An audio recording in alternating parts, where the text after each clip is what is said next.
ॐ भूर्भुवः स्वः तत्सवितुर्वरेण्यं भर्गो देवस्य धीमहि धियो यो नः प्रचोदयात्। जय श्री राम मेरे सनातनी बंधुओं। आइए इस सनातन रूपी वृक्ष के जड़ों को सिंचित करें और इसे पुष्पित और पल्लवित करें और इसे इतना विराट और शक्तिशाली बना दें कि हमारे आने वाले वंशज अपने पूर्वजों पर गर्व कर सकें और साथ ही विधर्मियों से अपनी रक्षा भी कर सकें। पिछले अंक में हम लोगों ने अध्ययन किया कि रावण आकाश मार्ग से सीता का अपहरण करके ले जा रहा है, तो रास्ते में उसे जटायु नाम के एक गिद्धराज से मुलाकात होती है।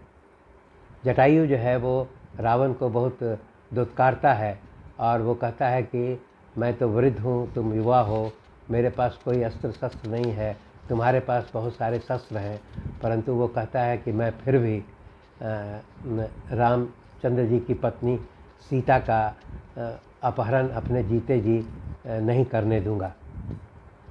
और इसके पश्चात रावण में और जटायु में भीषण युद्ध होता है और रावण वाणों के प्रहार से जटायु को घायल कर देता है, परंतु जटायु भी हार नहीं मानता है और वो अपने चोंच और पंजों से रावण के वाण को तोड़ देता है, धनुष को तोड़ देता है, उसके रथ को तोड़ देता है और उसके पश्चात उसने रावण ने जो कवच पहना हुआ था उसको भी तोड़ देता है तथा रथ का जो सारथी है उसका भी वध कर देता है।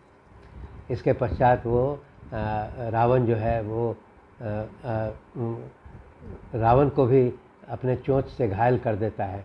इसके पश्चात जो है वो रावण सीता को पृथ्वी पर रख देता है और उसके पश्चात वो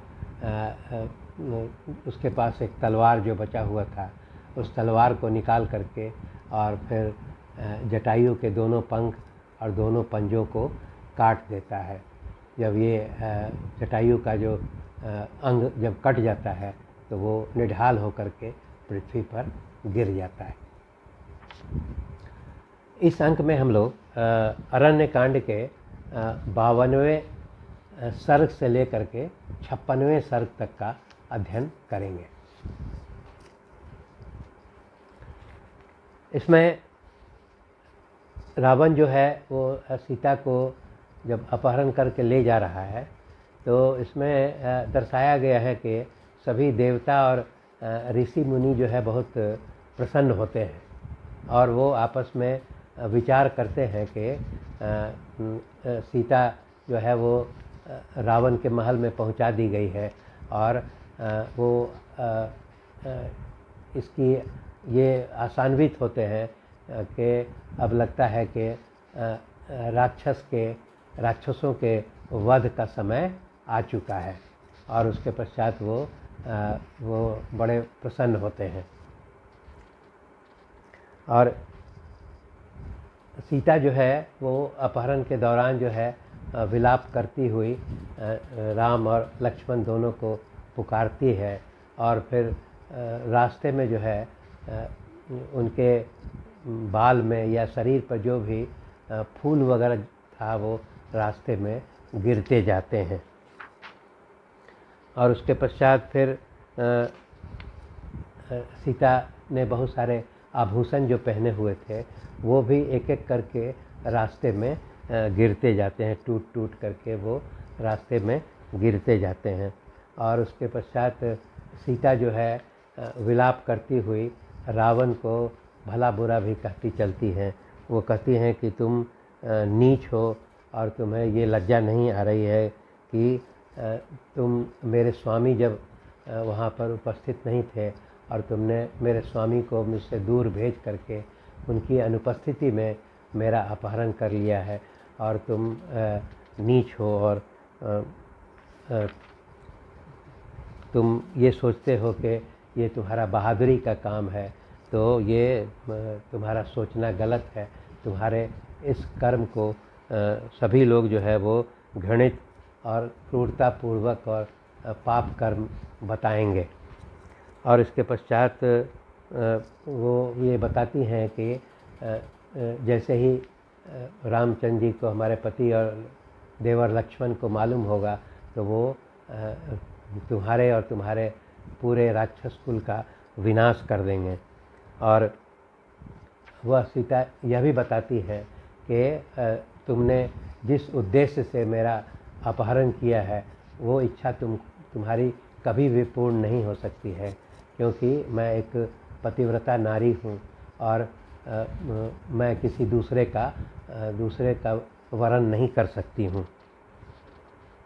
इसीलिए वो रावण को कहती है कि तुमने अपने काल का सामान जो है अपने सर पर बांध लिया है और तुम्हारा और तुम्हारे पूरे राक्षस कुल का नाश निश्चित है। रास्ते में सीता जी को जब जा रही हैं तो रास्ते में उन्हें एक पर्वत पर 5 वानर जो है वो दिखाई पड़ते हैं। तब उनको ये महसूस होता है कि ये हमारा पहचान बताएंगे, इसीलिए वो रावण के नज़रों से छुपा करके उनके पास एक चादर था जो उसमें वो अपने कुछ आभूषण को बांध करके और उन 5 वानर के पास उसको गिरा देती है। इसके पश्चात रावण जो है वो तीव्र गति से उड़ते हुए विभिन्न जंगलों और नदियों और समुद्र वगैरह को पार करके वो लंका में प्रवेश करता है। लंका में प्रवेश करके वो सीधे अपने अंतपुर में जाता है और अंतपुर में जा करके सीता को वहाँ रख देता है तथा कुछ राक्षसियों को बुला करके सीता की सुरक्षा का आदेश देता है। सीता को अंतपुर में रखने के पश्चात सबसे पहला काम वो यह करता है कि वो अपने विश्वस्त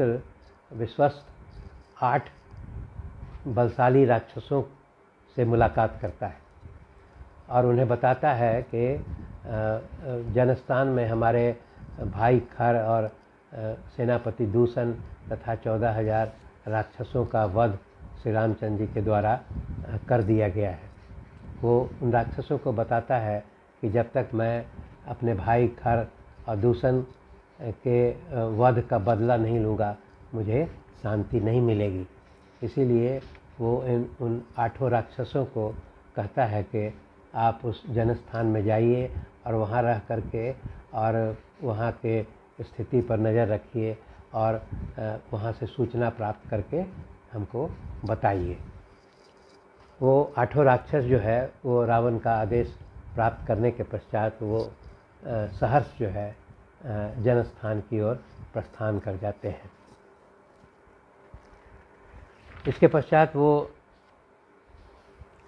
रावण पुनः जो है अपने अंतपुर में पहुंचता है और अंतपुर में पहुंच करके वो सीता को फिर ज़बरदस्ती अपने साथ ले चल करके और पूरे अपने राजमहल में भ्रमण करवाता है और अपनी जो उसका भवन का जो वैभव है उनको दिखा करके प्रभावित करना चाहता है।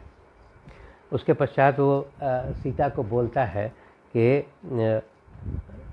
हे सीते, मेरे अधीन जो है वो 32 करोड़ राक्षस है और इसके अलावा जो है वो मैं इन सभी राक्षसों का स्वामी हूँ। और वह यह बताता है कि लगभग 1000 राक्षस तो उनके अकेले उनकी सेवा में लगे रहते हैं। उसके पश्चात जब ये पूरा भवन में सीता को घुमा देता है और अपना पूरा वैभव दिखा देता है तो वो सीता से कहता है कि ये सारा वैभव जो है तुम्हारे चरणों में समर्पित है, इसलिए तुम मुझे अपना पति स्वीकार कर लो और ये पूरे राज्य की स्वामिनी बन जाओ। इसके पश्चात रावण सीता से यह भी बताता है कि मेरा ये जो लंका राज्य है वो लगभग उसका क्षेत्रफल जो है वो लगभग 100 योजन दूर है और ये चारों तरफ समुद्र से घिरा हुआ है।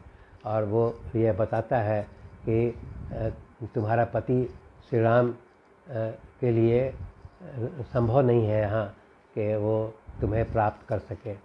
वो गर्व से कहता है कि जितने भी देवता, गंधर्व और राक्षस ये सभी मिल करके मुझ पर विजय प्राप्त नहीं कर सकते हैं।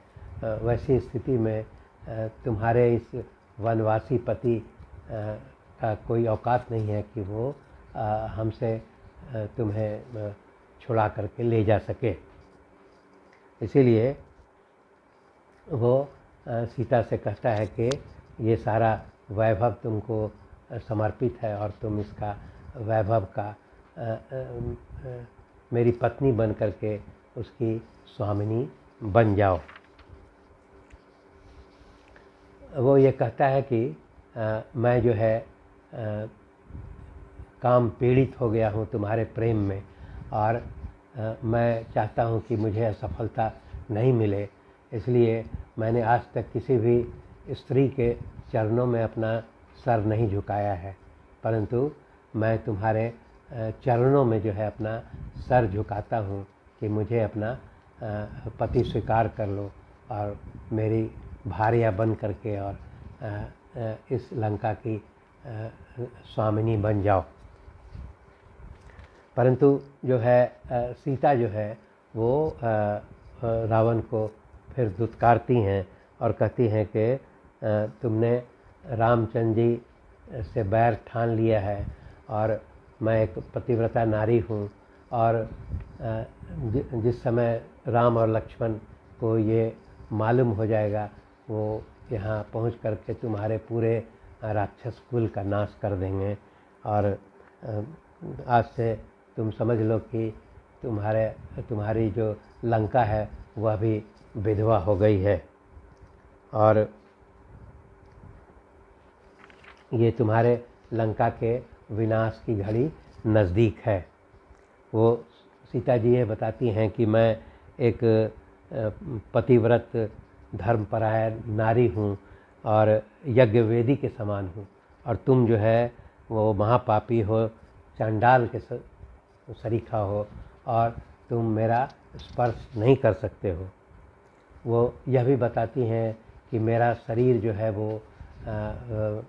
वो जो है जड़ शरीर हो गया है, और तुम चाहो तो मेरे शरीर का वो काट करके और उसका उपयोग कर सकते हो। मुझे अब इस जीवन से कोई मोह नहीं रह गया है। इस पर रावण जब ये समझ जाता है कि सीता जो है वो ऐसे तैयार नहीं होने वाली है, तो रावण सीता को कहता है 12 महीने का समय देता है।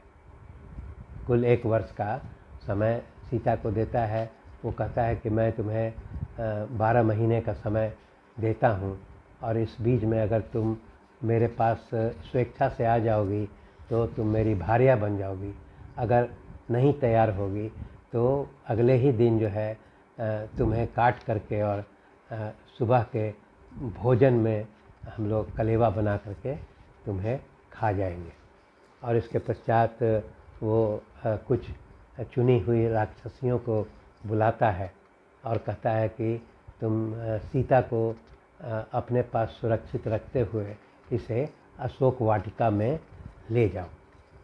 वो सभी राक्षसनियाँ जो है वो सीता को घेरते हुए और अशोक वाटिका में ले जाती हैं, और रावण यह भी उनको राक्षसनियों को निर्देश देता है कि तुम सीता को भयभीत करो और किसी प्रकार से मेरी पत्नी बनने के लिए इसको तैयार करो। सीता जो है वो राक्षसनियों से घिरी हुई अशोक वाटिका में निढाल होकर के विलाप करने लगती है। यहाँ पर एक प्रसंग है कि जब सीता जो है वो अशोक वाटिका में निवास कर रही हैं, तो उधर ब्रह्मा जी जो है वो इंद्र को कहते हैं कि ऐसा प्रतीत होता है कि सीता का आगमन जो है वो लंका में हो गया है, और अब रावण वध का समय आ गया है।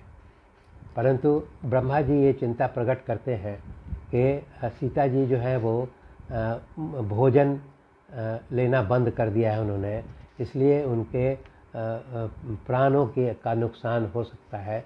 इसलिए वो इंद्र को कहते हैं कि तुम एक हविष्य का जो दूध से बने हुई खीर को हविष्य कहते हैं, वो देवता के द्वारा बने हुए हविष्य को ले जा कर के सीता को वो खिला दो।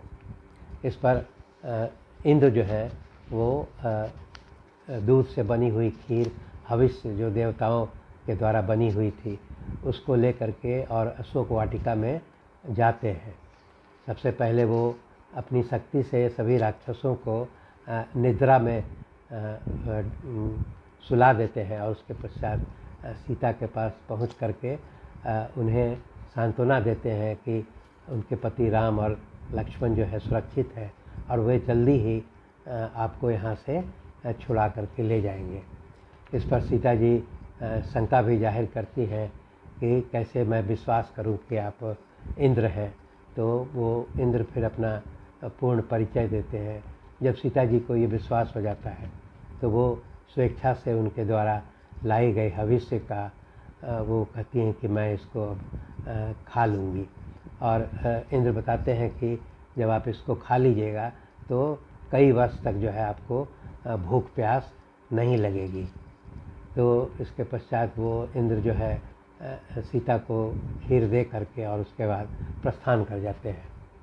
सीता जो है वो प्रसन्नता से उस खीर को खा लेती हैं और राम और लक्ष्मण के सुरक्षित होने की जानकारी मिलने के पश्चात वो मन ही मन बहुत प्रसन्न होती है।